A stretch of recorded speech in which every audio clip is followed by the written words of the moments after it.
إن الحمد لله نحمده ونستعينه ونستغفره ونعوذ بالله من شرور أنفسنا وسيئات أعمالنا من يهده الله فلا مضل له ومن يضلل فلا هادي له وأشهد أن لا إله إلا الله وحده لا شريك له وأشهد أن محمدًا عبده ورسوله يا أيها الذين آمنوا اتقوا الله حق تقاته ولا تموتن إلا وأنتم مسلمون يا أيها الناس اتقوا ربكم الذي خلقكم من نفس واحدة وخلق منها زوجها وبث منهما رجالا كثيرا ونساء واتقوا الله الذي تساءلون به والأرحام إن الله كان عليكم رقيبا يا أيها الذين آمنوا اتقوا الله وقولوا قولا سديدا يصلح لكم أعمالكم ويغفر لكم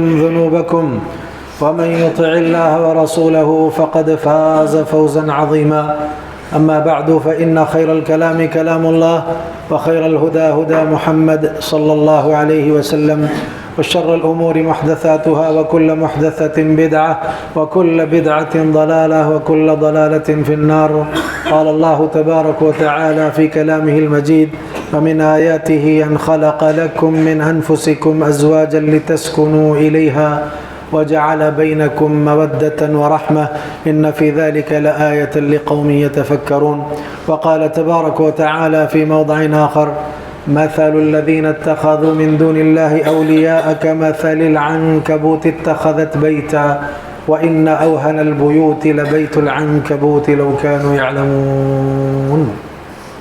حضرات و حاضرین، ہر قسم کی تعریف حمد و ثنا اللہ رب العالمین کے لیے ہے۔ درود و سلام کا نزول ہو تمام انبیاء کرام پر، بالخصوص ہم سب کے نبی محمد عربی صلی اللہ علیہ وآلہ وسلم پر، جنہیں رب العالمین نے رحمت للعالمین بنا کر مبعوث فرمایا۔ میری آپ تماموں کی، جملہ انسانوں کی رشد و ہدایت کے لیے آپ پر اپنے مقدس کلام کو نازل فرمایا۔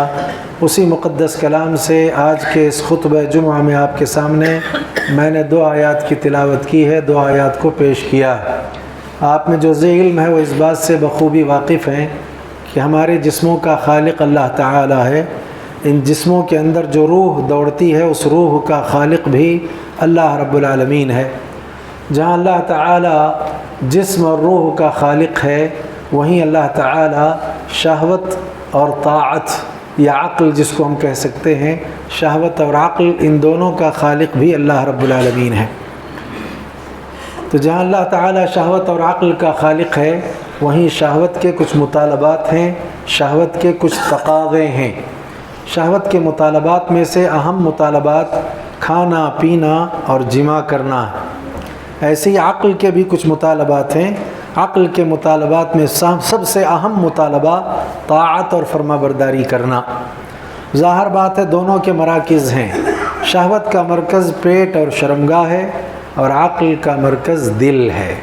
اسی لیے ہم جانتے ہیں کہ انبیاء کی بعثت دلوں اور قلوب کی اصلاح کی غرض سے ہوتی ہے، اور یوم آخرت میں ایسے ہی دل جن کی اس دنیا میں اصلاح ہو چکی ہے نفع پہنچائیں گے، فائدہ دیں گے۔ اللہ تعالیٰ نے اس کے حوالے سے قرآن میں فرمایا یوم لا ينفع مال ولا بنون الا من اتى الله بقلب سلیم، کہ یوم آخرت میں مال اور اولاد نفع نہیں پہنچائیں گے۔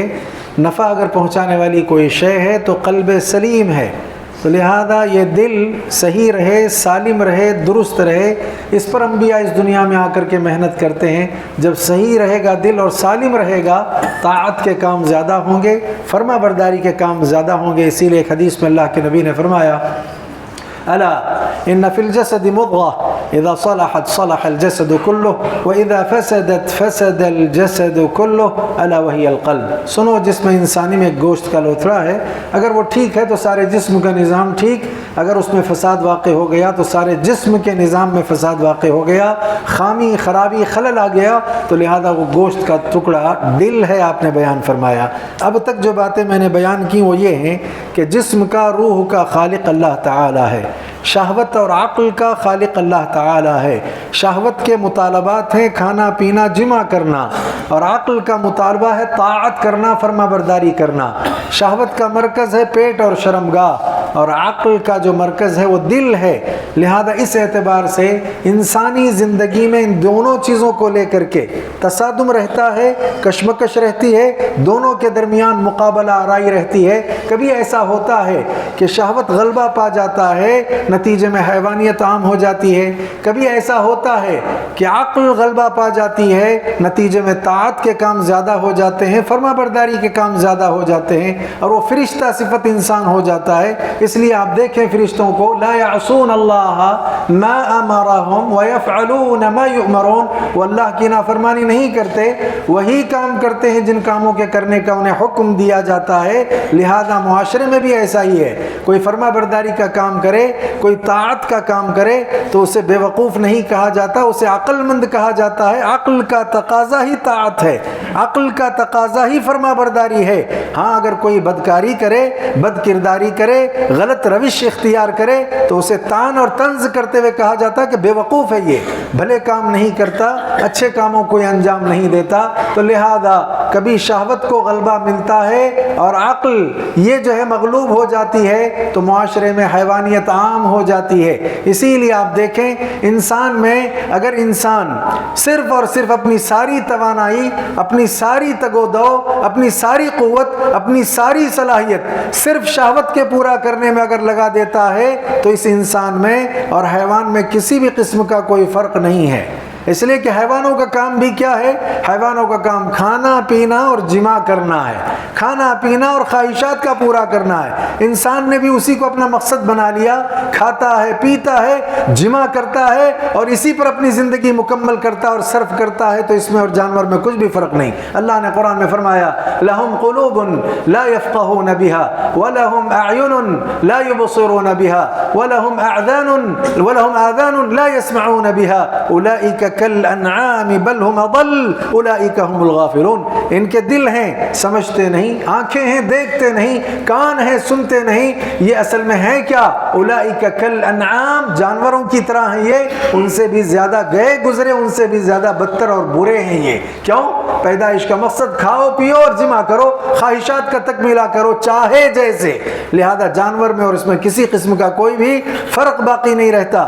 اسی لیے ایک انسان جب اپنے بچپنے کی عمر کو مکمل کر جاتا ہے، جب وہ اس سے فارغ ہو جاتا ہے اور سن بلوغ کو جب پہنچتا ہے تو اللہ کے نبی علیہ الصلوۃ والسلام نے ایسے جوانوں سے خطاب کرتے ہوئے فرمایا یا معشر الشباب من استطاع منکم الباءة فلیتزوج فإنه اغض للبصر واحصن للفرج ومن لم يستطع فعليه بالصوم فإنه له وجاء۔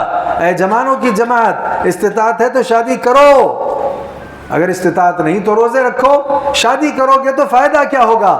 حیوانیت سے نکل جاؤ گے، نکاح کی صورت میں خواہشات کے تکمیلے کا صحیح راستہ ملے گا، اور فائدہ یہ ہوگا کہ نکاح سے نگاہ نیچے ہو جائے گی اور شرمگاہ کی حفاظت ہو جائے گی، اور یہی مطلوب ہے اصل میں۔ موضوع تو آپ کو معلوم ہے، خوشگوار انسانی جو زندگی ہے اس میں اسلامی اصول کیا ہیں، اس کے آداب کیا ہیں، اس سلسلے میں جب مجھے گفتگو کرنی ہے تو لہذا ہم یہاں پہنچے کہ اصل میں نکاح ہے اس لیے کہ انسان انسانیت پر قائم رہے، حیوانیت سے نکل جائے، غلط روش اور راستوں سے اپنے خواہشات کا تکمیلہ نہ کر سکے۔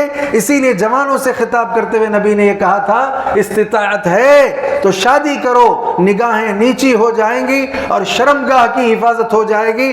اگر نہیں استطاعت ہے تو روزے رکھو، اور روزے کی تعریف میں بھی یہی باتیں ہیں۔ روزے کی تعریف میں یہ کہا گیا طلوع فجر سے لے کر غروب آفتاب تک کھانے سے، پینے سے، جمع کرنے سے رکنا، یہ تینوں کی تینوں چیزیں صرف شہوت والی ہیں۔ لہذا اس شہوت پر عقل کو، طاعت کو، فرما برداری کو غلبہ عطا کرنا ہے، اور ہماری پیدائش کا اصل مقصد بھی یہی ہے۔ تو لہذا آج کے اس خطبہ جمعہ کی یہ پہلی بات تھی کہ اللہ رب العالمین نے ہمارے جسموں کو پیدا کیا، ہماری روحوں کو پیدا کیا، دونوں کا خالق اللہ تعالیٰ ہے، شہوت کا خالق اللہ تعالیٰ ہے، عقل کا خالق اللہ تعالیٰ ہے۔ شہوت کے تقاضے کھانا پینا جمع ہے، اور عقل کا تقاضا فرما برداری کرنا ہے۔ لہذا اس اعتبار سے دونوں کے درمیان کشمکش ہمیشہ جاری رہتی ہے، کبھی شہوت کو غلبہ ملتا ہے، حیوانیت عام ہوتی ہے، کبھی عقل کو غلبہ ملتا ہے، طاعت کے کام زیادہ ہوتے ہیں، فرما برداری کے کام زیادہ ہوتے ہیں۔ اگر انسان اپنی پیدائش کا مقصد صرف اور صرف کھانا پینا جمع اسی کو بنا لے، اس میں اور حیوان میں اور جانور میں کسی بھی طرح کا کوئی فرق نہیں ہوگا۔ لہذا شہوت کو صحیح طریقے سے پورا کرنے کے لیے اسلام نے صاحب اسلام نے بلکہ اللہ رب العالمین نے، اللہ کے رسول صلی اللہ علیہ وسلم نے اس بات کی تعلیم دی جوانوں کو کہ استطاعت ہے تو شادی کرو، نگاہیں نیچی ہو جائیں گی اور شرمگاہ کی حفاظت ہو جائے گی۔ اصل مقصود، اصل مطلوب نکاح کے ذریعے یہی ہے کہ نگاہیں نیچی ہوں اور شرمگاہ کی حفاظت ہو، معاشرہ پاک و صاف رہے۔ دوسری بات آج کے اس خطبہ جمعہ کی، کل 5-6 باتیں میں آج کے اس خطبہ جمعہ میں آپ کے سامنے رکھوں گا۔ دوسری بات آج کے اس خطبہ جمعہ کی وہ یہ ہے کہ اسلام کے علاوہ اس دنیا میں بہت سے ادیان ہیں۔ کچھ ادیان تو ایسے ہیں ان کے یہاں ان کے اپنے پیشواؤں کا ایک تصور یہ ہے کہ اگر تمہیں اللہ کا تقرب چاہیے، اگر تم اللہ کے قریبی ہونا چاہتے ہو، اخلاق کے سب سے اعلیٰ معیار پر فائز ہونا چاہتے ہو، اپنے روح کو ترقی دینا چاہتے ہو، تو اس کا ایک ہی راستہ ہے، وہ راستہ یہ ہے کہ تجرد کی زندگی اختیار کرو، غیر شادی شدہ رہ کر کے زندگی اپنی مکمل کر لو۔ لہذا تقرب کے لیے تجرد، جس کو ہمارے یہاں تجرد کہا جاتا ہے، اسلام نے اس کی بڑی سختی سے نفی کی ہے اور یہ فرمایا ہے کہ اللہ تعالیٰ کے یہاں اونچا مقام بنانے کے لیے، تقرب حاصل کرنے کے لیے اور اپنی روح کو پروان چڑھانے کے لیے، اپنے اخلاق کو اونچا کر کے دکھانے کے لیے تم تجردانہ زندگی اختیار کرو گے تو اسلام میں اس کی گنجائش نہیں ہے۔ مذہب اسلام نے کہا لا رہبانیت فی الاسلام، اسلام میں رہبانیت نہیں ہے کہ آپ لوگوں سے کٹ کر کے، اپنے جو ہے رشتے ناتوں سے کٹ کر کے، بیوی بچوں کو چھوڑ کر کے، نکاح سے جو ہے علیحدگی اختیار کر کے پہاڑوں میں، غاروں میں، گفاؤں میں جا کر کے بیٹھے رہیں اور اللہ اللہ کر کے اللہ کا تقرب حاصل کریں اور یہ تصور کریں کہ اب تو میں اخلاق کے سب سے اونچے درجے پر پہنچ گیا۔ قطعاً نہیں۔ حضرت عثمان ابن مظعون رضی اللہ تعالیٰ عنہ کہتے ہیں کہ اگر اللہ کے نبی علیہ السلام کی طرف سے ہم کو اجازت ملتی تبتل کرانے کی تو ہم تبتل کرا لیتے۔ اللہ کے نبی علیہ السلام نے تبتل سے منع کیا ہے، نہا رسول اللہ صلی اللہ علیہ وسلم عن التبتل، کہ آپ تبتل اختیار نہیں کر سکتے، علیحدگی اختیار نہیں کر سکتے، سب سے کٹ کر ہٹ کر کے جدائی کی زندگی نہیں گزار سکتے۔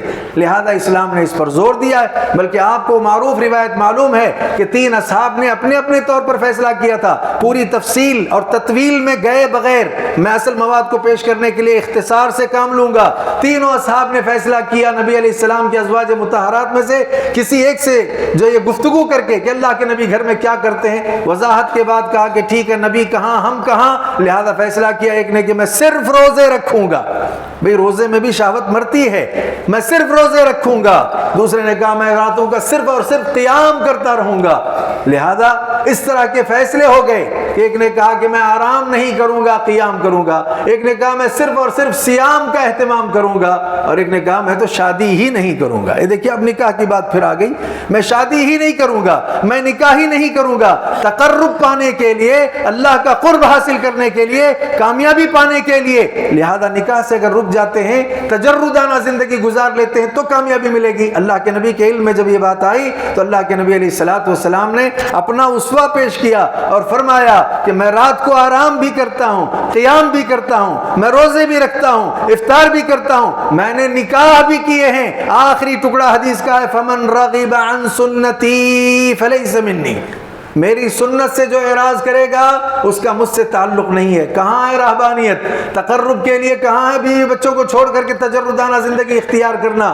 اسلام نے اس کی اجازت نہیں دی، بلکہ یہ کہا النکاح سنتی فمن لم يعمل بسنتی فلیس منی، نکاح میری سنت ہے، استطاعت کے بعد ایک آدمی اس پر عمل پیرا نہ ہو اس کا مجھ سے تعلق نہیں ہے۔ اللہ کے نبی علیہ السلام نے لا تعلقی کی بات کہی ہے، صرف نکاح نہ کرنے کی بنیاد پر، اور بھی استطاعت کے باوجود آدمی نکاح نہ کرے۔ اسی لیے دیکھیں ایک حدیث میں اللہ کے نبی فرماتے ہیں اذا تزوج العبد فقد استكمل نصف الدين فليتق الله في النصف الباقي، جب آدمی شادی کر لیتا ہے اب دیکھنا ہے اس کا تقوی کتنا ہے، اب دیکھنا ہے کہ کتنا اخلاق والا ہے، اب دیکھنا ہے کہ اللہ کا کتنا تقرب پانے والا ہے۔ اسی لیے اللہ کے نبی کہتے ہیں جب آدمی نکاح کرتا ہے، شادی کرتا ہے، تو شادی کرتے ہی آدھا دین اس کا مکمل ہو جاتا ہے، ابھی آدھا دین بچا ہوا ہے۔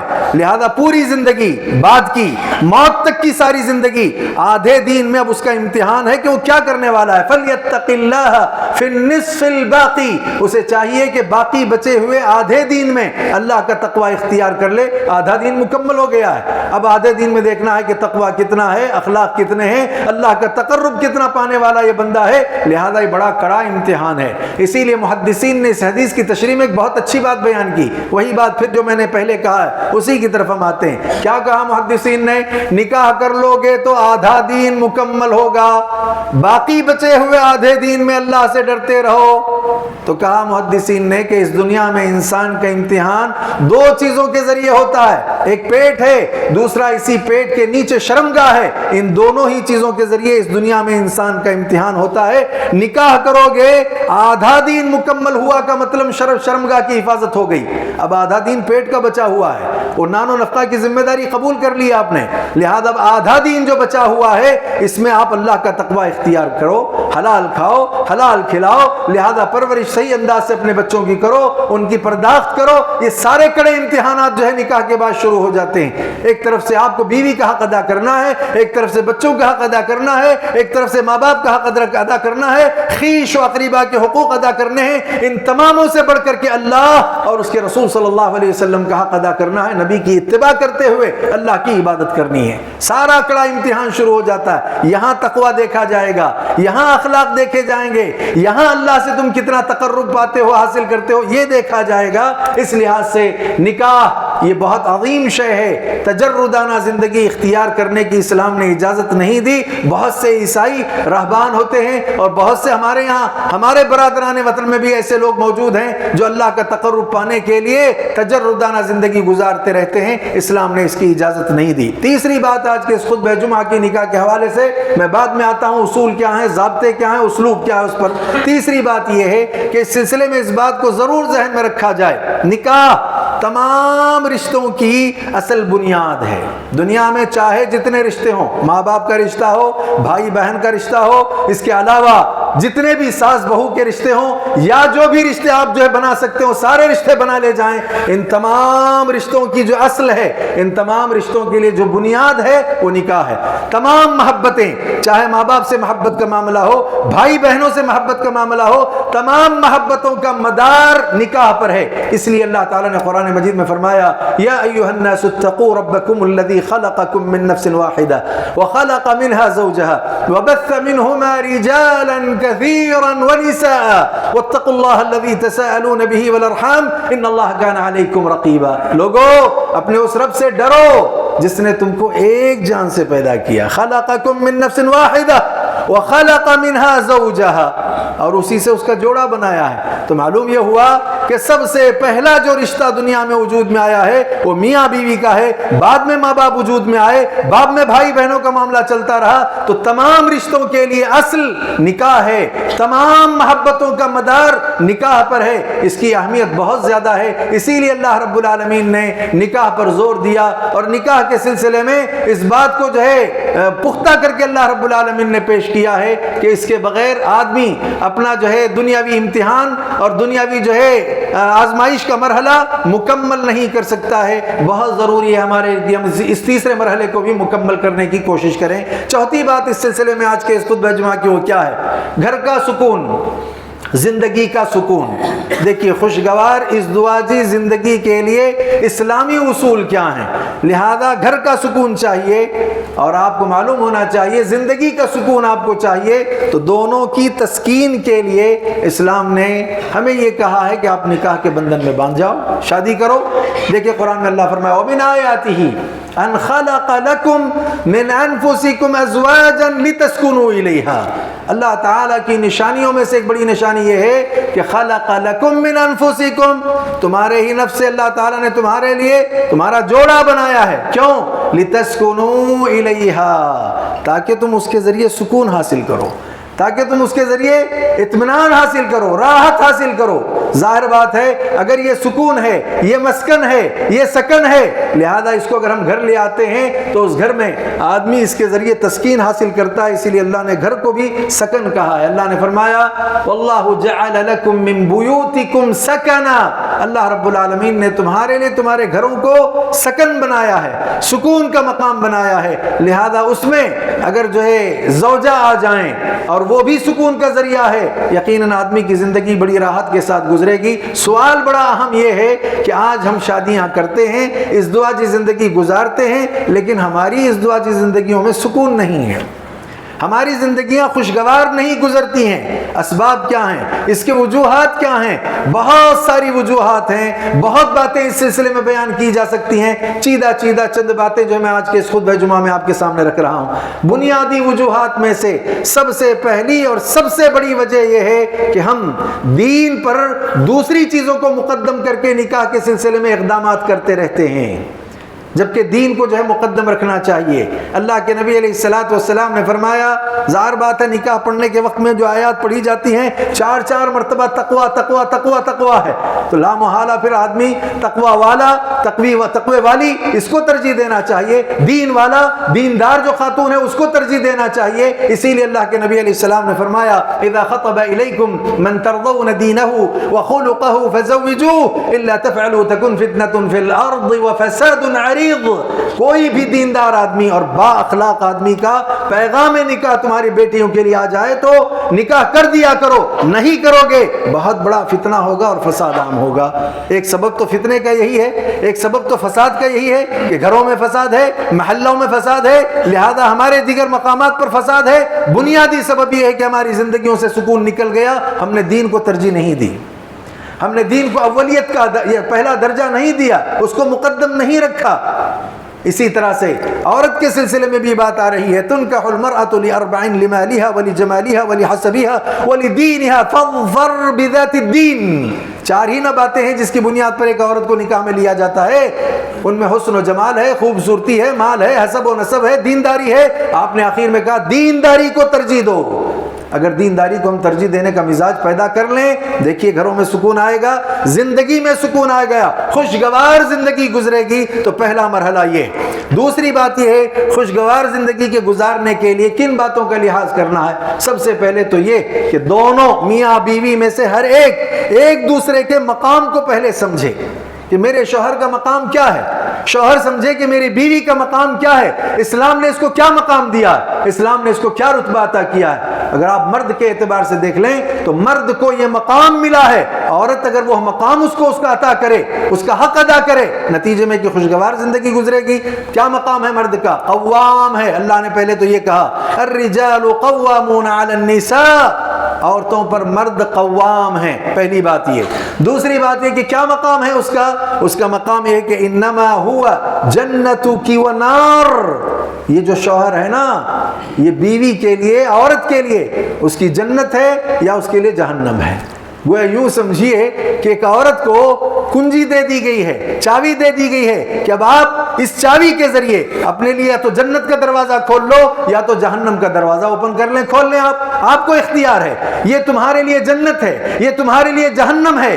انما ہوا جنتک و نار، اتنا اونچا مقام اس کا۔ یاد رکھیے آپ، ماں باپ کا مقام قرآن نے بہت بتایا ہے۔ 5 مقامات تو ایسے ہیں کہ جہاں اللہ نے اپنی عبادت کے تذکرے کے بعد ماں باپ کے ساتھ حسن سلوک کی بات کہی ہے۔ کب تک ہے یہ اس وقت تک ہے جب تک کہ بچی کی شادی نہ ہو، یہ اس وقت تک ہے جب تک کہ یہ بچی کا جو ہے بچی رشتہ ازدواج سے منسلک نہ ہو جائے۔ اگر وہ رشتہ ازدواج میں منسلک ہو کر کے چلی جاتی ہے، اب معاملہ الگ ہے۔ پہلے تو یہ معاملہ تھا کہ ماں باپ کی رضامندی میں یا والد کی رضامندی میں اللہ کی رضامندی ہے، والد کی ناراضگی میں رب کی ناراضگی ہے، لیکن اب معاملہ بدل گیا ہے۔ اب شوہر کی رضامندی میں رب کی رضامندی ہے اور شوہر کی ناراضگی میں رب کی ناراضگی ہے۔ یہ تمہاری جنت ہے، یہ تمہارے جہنم ہے۔ آپ اندازہ لگائیے، اللہ کے نبی علیہ الصلوۃ والسلام نے فرمایا اذا صلت المرأة خمسها وصامت شهرها واحسنت فرجها واطاعت بعلها فلتدخل من اي ابواب الجنة شئت۔ عورت اگر یہ کام کر لے جائے، 5 وقتہ نمازوں کی پابندی، اور اپنے شرمگاہ کی حفاظت، عزت و آبرو کی حفاظت، اور اپنے شوہر کی طاعت و فرما برداری کر لے۔ اذا صلت المرأة خمسها وصامت شهرها، شہر رمضان کے فرض روزے، فرض نمازیں، فرض روزے، اپنی عزت و آبرو کی حفاظت اور شوہر کی طاعت کر لے۔ یہ دیکھیے آپ شوہر کی طاعت، فَلْتَدْخُلْ مِنْ أَيِّ أَبْوَابِ الْجَنَّةِ شِئْتِ، جنت کے جس دروازے سے وہ داخل ہونا چاہے داخل ہو جائے۔ تو معلوم ہوا کہ شوہر تیرے لیے جنت ہے، اتنا اونچا اس کا مقام، اور تیرے لیے جہنم ہے، اس اعتبار سے کہ اللہ کے نبی علیہ السلام نے ایک مرتبہ فرمایا کہ مجھے جہنم دکھائی گئی اور میں نے دیکھا کہ اس میں عورتیں بہت زیادہ جلتی ہیں۔ پوچھا گیا سبب کیا ہے؟ کہا تکفرن، تم نافرمانی کرتی ہو۔ پوچھا گیا کیا ہم اللہ کی نافرمانی کرتی ہیں؟ کہا نا، تکفرن العشیر و تکفرن الاحسان، تم اپنے شوہروں کی نافرمانی کرتی ہو جس کی وجہ سے سب سے زیادہ تم کو جہنم میں داخل کیا گیا، اور احسان کی نافرمانی کرتی ہو، زندگی بھر وہ احسان کرتا رہے، کسی مرحلے میں آ کر کے طبیعت کے خلاف ہو جائے، سارے احسانات پر دو جملے کہہ کر کے پانی پھیر دیتی ہو۔ لہذا اس طرح سے ناشکری، نافرمانی، جس کے باعث جہنم میں سب سے زیادہ عورتوں کو جلتے ہوئے میں نے دیکھا ہے۔ تو معلوم ہوا اس کا مقام اتنا اونچا ہے، یہ اتنا اعلیٰ ہے، یہ اتنا عرفہ ہے کہ یہ قوام ہے، اور یہ جنت ہے عورت کے لیے، اور یہ عورت کے لیے جہنم ہے۔ اس کے علاوہ بھی بہت سارے مقامات میں باتیں اس کے سلسلے میں آئی ہیں۔ بہرحال یہ ہے کہ تطیعہ اذا امر، جب کبھی وہ کوئی فرما برداری کا حکم دے، لا طاعت لمخلوق فی معصیت الخالق، خالق کی جہاں نافرمانی نہیں ہوتی، ایسے تمام امور میں اگر وہ کسی کام کے کرنے کا حکم دے، تطیعہ، اس کی تمہیں اطاعت کرنی ہے، اس کے تمہیں فرما برداری کرنی ہے، اسے بجا لانا ہے۔ تو لہذا یہ بہت اونچی بات ہے، اس کو ذہن میں رکھنے کی ضرورت ہے۔ اب رہا مسئلہ یہ کہ ایک مرد کے لیے بھی ضروری ہے کہ وہ عورت کے مقام کو سمجھے۔ ہمارے ہاں جس کا جو مقام ہے اسے وہ مقام عطا نہیں کرتے، جس کا جو حق ہے وہ حق ہم ادا نہیں کرتے۔ عورت کا مقام بھی سمجھے، عورت کا مقام کیا ہے؟ قرآن نے تو یہ کہا لِتَسْكُنُوا إِلَيْهَا، یہ سکنا ہے، اسی کے ذریعے سکون آتا ہے، اسی کے ذریعے اطمینان ملتا ہے، راحت اسی کے ذریعے ہاتھ آتی ہے۔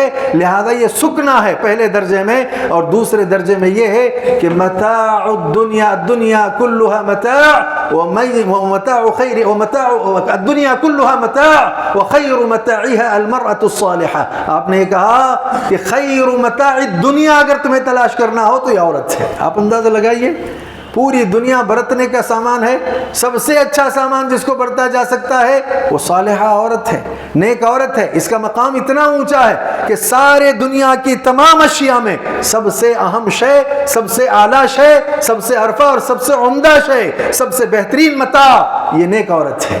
اس کا اونچا اتنا مقام ہے، بلکہ آپ اس کے مقام کا اندازہ لگانا ہو تو اس بات سے بھی آپ اندازہ لگائیے۔ کچھ دیر پہلے میں نے کہا تھا کہ باپ کی رضامندی میں رب کی رضامندی، یہ اپنی جگہ اصول ہے، لیکن شادی کے بعد شوہر کی رضامندی میں رب کی رضامندی ہے، شوہر کی ناراضگی میں رب کی ناراضگی، مقام اس کا اونچا ہو گیا۔ اب یہاں عورت کا مقام اونچا دیکھیے کتنا ہے کہ اللہ کے نبی علیہ السلام نے فرمایا کہ نان و نفقہ کی ذمہ داری تم نے قبول کر لی، اب آپ کے لیے کیا ضروری ہے؟ 4 دینار اگر آپ کے پاس ہیں، 1 دینار اللہ کے راستے میں خرچ کر دیا، 1 دینار یتیم کی کفالت میں لگا دیا، 1 دینار آپ نے صدقہ کر دیا، 1 دینار اگر اپنے بیوی بچے پر آپ نے خرچ کیا، ان چاروں خرچ کیے جانے والے دیناروں میں سب سے افضل جو دینار ہے وہ ہے جو تم نے اپنے بیوی بچوں پر خرچ کیا ہے۔ نان و نفقے کی ذمہ داری آپ نے قبول کی۔ فرض کر لیجئے شادی ہو گئی ہے، ایک طرف کسی مکان میں آپ کے باپ آپ رہتے ہیں، ان کی کفالت کے لیے اور بھی لوگ موجود ہیں، آپ کے بھائی ہیں اور دیگر موجود ہیں، آپ بھی ہیں، اور ایک طرف آپ نے نان و نفقہ کی ذمہ داری اٹھا لی ہے۔ اب آپ پر کیا یہ واجب ہے، کیا آپ پر یہ فرض ہے کہ اپنے بیوی بچوں کے نان و نفقہ پر ماں باپ کا خرچ مقدم رکھیں، ماں باپ کے خرچ کو آگے لائیں کہ یہ ماں باپ ہے پہلے ان کا خرچ، اس کے بعد ماں باپ کا بیوی بچوں کا نان و نفقہ؟ نہیں، آپ کے لیے واجب ہے، آپ کے لیے ضروری ہے کہ ایسے مرحلے میں محبت کے معاملے میں ماں باپ کو مقدم رکھیے، لیکن نفقہ اور خرچ کے معاملے میں اس کا مقام بہت اونچا ہے۔ آپ کی بیوی کا، آپ کے بچوں کا آپ نے ذمہ داری اٹھا لی ہے، اور آپ نے یہ جو ہے کہا ہے کہ میں جو کھاؤں گا وہ کھلاؤں گا، میں جو پہنوں گا وہ پہناؤں گا، لہذا یہ واجب ہے آپ پر، آپ اس کو پورا کریں گے۔ اس اعتبار سے اس کا مقام بہت اونچا ہے، بہت اعلیٰ ہے، بہت عرفہ ہے۔ لہذا خوشگوار زندگی کے گزارنے کے لیے بنیادی چیزوں میں سے دو چند اور چیزیں ہیں، ان میں سے ایک شے یہ ہے کہ عورت کے لیے ضروری ہے کہ عورت خوشگوار زندگی دینے کے لیے 3 چیزوں کا بطور خاص خیال رکھے. اپنے اندر حیا کو باقی و برقرار رکھے. دوسرا ہے کہ اپنی زبان میں شیرینی پیدا کرے. تیسرا یہ ہے کہ اپنے گھر کو لازم پکڑ لے. خوشگوار زندگی آ جائے گی. شوہر کے لیے شیریں زباں ہو، ساس سسر کے لیے شیریں زباں ہو، میٹھی گفتگو کرنے والی ہو، نرم گفتگو کرنے والی ہو، اچھی گفتگو کرنے والی ہو، لایانی باتیں کرنے والی نہ ہو، بیہودہ باتیں کرنے والی نہ ہو، آواز اونچی کرنے والی نہ ہو، فوری طور پر جواب دینے والی نہ ہو. اگر یہ اسلوب اختیار کر لے گھر میں ایک خاتون، نتیجے میں کہ دیکھیے خوشگوار زندگی آئے گی. بات بگڑتی کہاں ہے کہ یہ جو جرم ہے نا، جرم، اس کا جرم بہت بڑا ہو جاتا ہے. زبان یہ جرم ہے، جرم اس کا بہت بڑا ہے. کبھی کبھی بہت بڑی بڑی باتیں ہو جاتی ہیں، نتیجے میں انتشار آ جاتا ہے، اختلاف پیدا ہوتا ہے، سکون غارت ہو جاتا ہے. اسی لیے ضرورت ہے خاتون کے لیے کہ گھر کے اندر سب سے پہلے تو یہ کہ اس کی زندگی میں حیا ہو، تقویٰ ہو، زہد ہو، اور ساتھ ہی ساتھ یہ کہ اس کی زبان میں مٹھاس ہو، اور وہ اپنے شوہر کے لیے، اپنے بیوی بچوں کے، اپنے بچوں کے لیے، اور اپنے ماں باپ کے لیے، ساس سسر کے لیے، سب کے لیے وہ جو ہے گویائی کے معاملے میں بڑی اچھی ہو، بہت میٹھی ہو، بہت عمدہ ہو. اور اگلی بات جو ہے اس سلسلے میں وہ کیا، گھر کو لازم پکڑنے والی ہو. دیکھیے آپ، بہت بنیادی چیز ہے یہ. نان و نفقہ کی ذمہ داری شوہر نے اٹھا لی ہے، لہذا آپ کی ذمہ داری یہ ہے کہ آپ فرائض کی، فرض و روزوں کی، اور اپنی عزت و آبرو کی حفاظت کے ساتھ شوہر کی فرما برداری میں گھر کی 4 دیواری میں آپ رہیں. جو ثواب وہ باہر جا کر کے حاصل کرتا ہے، آپ کو گھر کی خدمت سے وہ ثواب حاصل ہوگا، اتنا آپ اجر پانے والے ہوں گی. گھر کو لازم پکڑیں. وَقَرْنَ فِي بُيُوتِكُنَّ وَلَا تَبَرَّجْنَ تَبَرُّجَ الْجَاهِلِيَّةِ الْأُولَى. زمانے جاہلیت میں عورتیں جیسے بے حجابانہ انداز سے نکلتی تھی، ایسا نہ نکلا کریں. گھر کو لازم پکڑیں. لہذا گھر کو لازم پکڑنا چاہیے. اور دوسری اہم بات یہ ہے کہ اجنبی آدمی کو اپنے شوہر کی اجازت کے بغیر گھر میں داخل ہونے کی بھی اجازت نہیں دینا چاہیے. لہذا گھر کو اگر آدمی لازم پکڑ لے خاتون، تو ایسی صورت میں ان 3 اوصاف کی وجہ سے خوشگوار زندگی آئے گی. مرد کے لیے کیا ضروری ہے؟ مرد کے لیے بھی یہ ضروری ہے کہ وہ بھی 3 چیزیں کرے. بہت ساری چیزوں میں سے اس کے اندر تحمل ہونا چاہیے. بہت بنیادی چیز ہے، تحمل ہونا چاہیے. اگر اس کے اندر تحمل اور قوت برداشت نہیں ہے تو ایسی صورت میں گھر کا سکون ختم ہو جائے گا. نبی نے کیا فرمایا؟ عورت ٹیڑھی ہڈی سے پیدا کی گئی ہے، اسے ٹیڑھا رکھ کر کے ہی فائدہ اٹھاؤ. سیدھا کرنے کی کوشش کرو گے تو توڑ دو گے. تو لہذا اس کا مزاج ہے. ایسی صورت میں کچھ باتیں ہو جاتی ہیں. اگر ایک بات ناپسند آ گئی، بہت سی خوبیاں ہیں، بہت سی اچھائیاں اس کے اندر، گھر کے کام کے حوالے سے، آپ کے بچوں کی پرورش کے حوالے سے، آپ کے کھانا تیار کرنے کے حوالے سے، اور آپ کے کپڑوں کو صاف کرنے کے حوالے سے، آپ کی خدمت کے حوالے سے بہت ساری خوبیاں اس کے اندر موجود ہیں. اگر ایک خامی نظر آ جائے، درگزر کا مزاج آپ کے اندر آنا چاہیے، تحمل آپ کے اندر ہونا چاہیے. اگر یہ آپ کے اندر نہیں ہے تو گھر کا سکون غارت ہو جائے گا، گھر کے اندر سے چین نکل جائے گا. تو لہذا تحمل بہت زیادہ ضروری ہے. مرد کے اندر تحمل آنا چاہیے. دوسرا وصف کیا ہے؟ محنت کش ہو. مرد محنت کش ہو. تو ایسی صورت میں ہوتا یہ ہے کہ خوشگوار زندگی گزرتی ہے، بڑی اچھی زندگی گزرتی ہے. محنت کش کا مطلب کیا ہے؟ ظاہر بات ہے، اس نے کہا تھا کہ میں نے قبول کیا. تو جب آپ محنت کرو گے تبھی نہ آپ کھاؤ گے اور کھلاؤ گے. آپ محنت کرو گے تبھی پہنو گے، پہناؤ گے. آپ محنت کرو گے تبھی آپ اس کو جو ہے کسی مقام پر، مکان پر لا کر کے جو ہے بساؤ گے. اگر یہ تمام چیزیں محنت نہ ہو تو نتیجے کو نہیں آ سکتی. محنت بہت ضروری ہے. افسوس تو یہ ہے آج کے مقام پر، آج کے حالات میں نوجوانوں کو لے کر کے کہ محنت کا معاملہ تو کجا، یہ چاہتے یہ ہیں کہ جو کچھ میری زندگی کا معاملہ حل ہو وہ بھی میری آنے والی بیوی کے ذریعے، ان کے ماں باپ کے ذریعے حل ہو. کہیں جہیز کا مطالبہ، کہیں روپیوں کا مطالبہ، کہیں گاڑی کا مطالبہ، کہیں پیسوں کا مطالبہ. محنت کش اس کو ہونا چاہیے، یہ کھائے اور کھلائے، یہ پہنے اور پہنائے، یہ رہائش عطا کرے، اس کے بجائے اس کے کہ یہ توقعات دوسروں سے رکھ کر کے زندگی گزارنے لگ جائے. سکون کیسے آئے گا؟ لہذا تیسری بات مرد کے لیے یہ بھی ہے خوشگوار زندگی گزارنے کے لیے، عفو اور درگزر سے کام لے. معافی کا مزاج. اللہ کے نبی سے پوچھا گیا کہ ہمارے گھروں میں اگر خادمہ ہوں یا خادم ہوں تو اگر وہ کوئی غلطی کر جائیں تو ہم کتنا معاف کریں ان کو؟ اللہ کے نبی علیہ السلام نے فرمایا دن میں اگر 70 مرتبہ بھی کوئی خادم تمہارا غلطی کرے تو اسے معاف کر دینا چاہیے. ہمارے خادموں کے سلسلے میں یہ وصیت. تو آپ دیکھیں کیا یہ آپ کے گھر میں آپ کی خدمت نہیں کرتی؟ خادمہ نہیں ہے یہ. یقیناً یہ خدمت کرتی ہیں، اپنا اخلاق پیش کرتی ہیں. کبھی کوتاہی ہو جائے تو جی بھر کر کے اس کی پٹائی کرنے کے بجائے، اس کی پیٹھ کو لال کرنے کے بجائے، اسے الٹا سلٹا سنانے کے بجائے صبر، تحمل، قوت برداشت آپ کے اندر ہو، اور ساتھ ہی ساتھ معاف کرنے کا مزاج آپ کے اندر آنا چاہیے. یہ ہم پڑھتے ہیں والکاظمین الغیظ والعافین عن الناس واللہ یحب المحسنین. اللہ تعالیٰ کے بندے وہ ہیں جو غصہ آتا ہے تو پی جاتے ہیں، لوگوں کو معاف کرتے ہیں. احسان کرنے والوں کو اللہ پسند کرتا ہے صرف کہنے کے لیے یا عملی شکل دینے کے لیے ساری باتیں ہیں. لہذا ہمارے گھروں میں سکون چاہیے تو اس کی خدمات کو ذہن میں رکھ کر کے معاف کرنے کا مزاج ہمارے اندر آنا چاہیے، عفو اور درگزر کا مزاج ہمارے اندر آنا چاہیے. دیکھیے گھر تو بہت ہوتے ہیں. قرآن نے کہا کہ مثل الذین اتخذوا من دون اللہ اولیاء کمثل العنکبوت اتخذت بیتا وان اوہن البیوت لبیت العنکبوت لو کانوا یعلمون. بہت سے گھر ہوتے ہیں، لیکن قرآن مجید میں اللہ تعالیٰ نے سب سے کمزور گھر کا تذکرہ کیا ہے. گھروں میں سب سے کمزور گھر کون سا ہوتا ہے؟ مکڑی کا گھر. سب سے کمزور، حسی اعتبار سے بھی وہ گھر بہت کمزور ہوتا ہے، معنوی اعتبار سے بھی وہ گھر بہت کمزور ہوتا ہے. حصی اعتبار سے آپ دیکھ لیجئے، تیز ہوائیں چلیں، لہذا کسی ایک آخری حصے کو جو آپ خطوط دیکھتے ہیں، کسی ایک آخری حصے کو انگلی سے آپ اسے مار دیں، اس کا گھر ختم ہو گیا. حصی اعتبار سے اتنا کمزور گھر ہے. ان اوہن البیوت لبیت العنکبوت. سب سے کمزور گھر گھروں میں مکڑی کا گھر ہوتا ہے، مکڑی کا جالا ہوتا ہے. یہ تو حصی معاملہ ہو گیا. مانوی اعتبار سے ظاہری بات ہے حصی گھر بن گیا ہے، اندر وہ رہتے ہیں. تو مانوی اعتبار سے یہ کمزور کیسا ہے؟ مانوی اعتبار سے اگر آپ دیکھیں، اس گھر کے اندر رہنے کے اعتبار سے اگر آپ دیکھیں تو جو اجتماع ہوتا ہے اس میں، ان کے اندر اختلاف بہت ہوتا ہے، انتشار بہت ہوتا ہے، اطمینان نہیں، سکون نہیں، اتحاد نہیں. اس اندر گھر میں رہنے والے جو ہوتے ہیں ان کے درمیان اختلاف ہوتا ہے.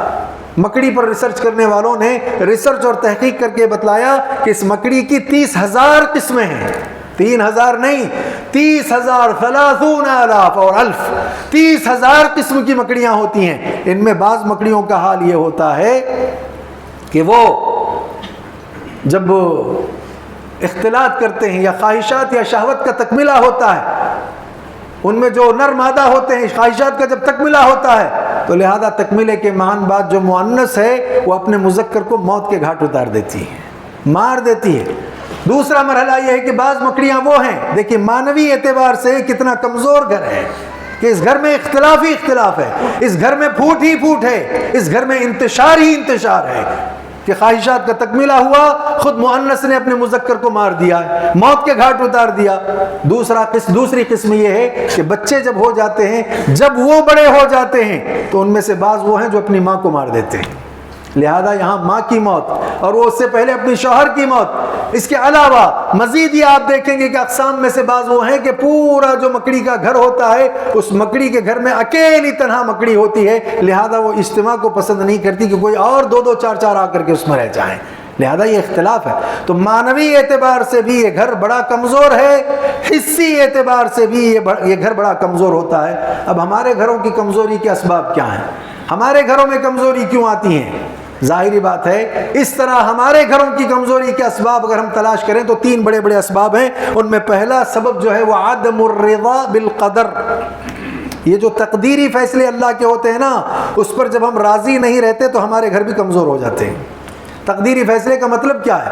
شادی کرتے ہوئے تو آپ نے دیکھا تھا بہت حسین چاہیے، بہت جمیل چاہیے، بہت خوبصورت چاہیے، خوشنما چاہیے، دیکھنے میں اچھی ہو، فلاں ہو فلاں ہو فلاں ہو. ساری توانائی، ساری محنت تو آپ نے چہرے پر خرچ کر دی تھی، لہذا شادی ہو گئی آپ کی، نکاح ہو گیا آپ کا. لیکن ہوتا یہ ہے کہ جب وہ بچے جننے لگ جائیں تو بچوں کے جننے کی وجہ سے، عمر زیادہ ہونے کی وجہ سے، کسی عمر کے مرحلے میں پہنچ کر بیمار پڑنے کی وجہ سے اب چہرے کی وہ خوبصورتی باقی نہیں رہی. آپ کو تقدیری فیصلے پر راضی رہنا چاہیے تھا، آپ تقدیری فیصلے پر راضی ہونے کے بجائے ہوس میں آ کر کے پھر آپ دوسروں کی تلاش کرتے ہیں، ہوس میں آ کر کے پھر الٹی سلٹی حرکتیں کرنے لگ جاتے ہیں. لہذا گھر کمزور ہو جاتا ہے، گھر بالکل نہیں ہو جاتا. ان اوہن البیوت لبیت العنکبوت. لہذا اللہ کی جو تقسیم ہے، رب کے جو تقدیری فیصلے ہیں، ان فیصلوں پر ہمیں راضی رہنا چاہیے اور ہمیشہ محبت کے ساتھ رہنے کے لیے 3 چیزوں کو ضرور یاد رکھنا ہے. قرآن نے کہا وَمِنْ آيَاتِهِ أَنْ خَلَقَ لَكُم مِّنْ أَنفُسِكُمْ أَزْوَاجًا لِتَسْكُنُوا إِلَيْهَا وَجَعَلَ بَيْنَكُم مَّوَدَّةً وَرَحْمَةً. 3 چیزیں ہیں. سکون حاصل کرو. ٹھیک ہے, شروع میں تو سکون ملا ہے آپ کو, آپ نے سکون پا لیا ہے, لیکن اب بعد کے مرحلے میں اگر اللہ کے تقدیری فیصلوں کی وجہ سے وہ جوانی نہیں ہے, وہ حسن نہیں ہے, وہ جمال نہیں ہے, تو پھر اب آپ کو کیا کرنا چاہیے؟ کم از کم مودت قائم رکھنا چاہیے کہ چلو مودت کے ساتھ رہتے ہیں.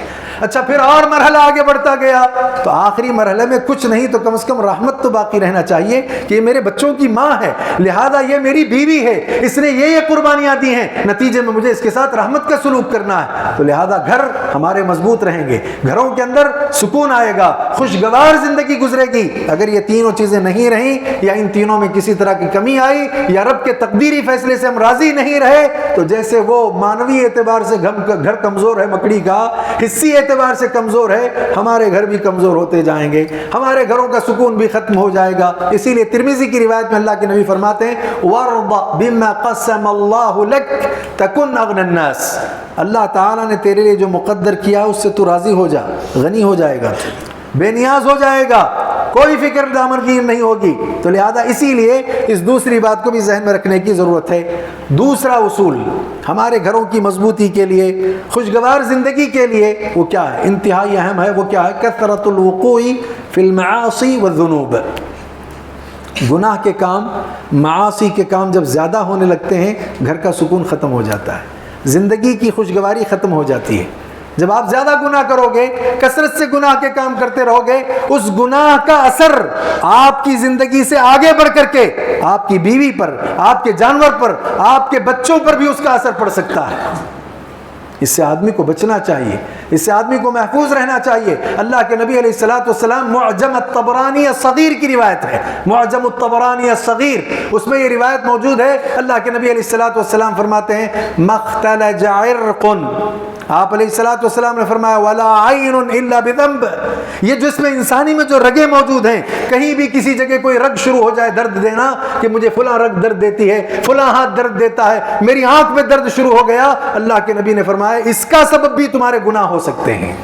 تم نے گناہ کیا, اس گناہ کا اثر تمہارے جسم پر آ گیا, نتیجے میں کہ جسم متاثر ہوا, آپ کا ہاتھ درد دیتا ہے, آپ کا سر درد دیتا ہے, آپ کی آنکھ درد دیتی ہے. بہت ساری ایسی چیزیں ہیں کہ آپ گناہ تو کر لے جاتے ہیں لیکن اللہ اپنے فضل سے بہت ساری چیزوں کو خود سے دفع کر دیتے ہیں کہ ٹھیک ہے ادھر گناہ کیا تو فوراً سزا, ادھر گناہ کیا تو فوراً اثر نہیں.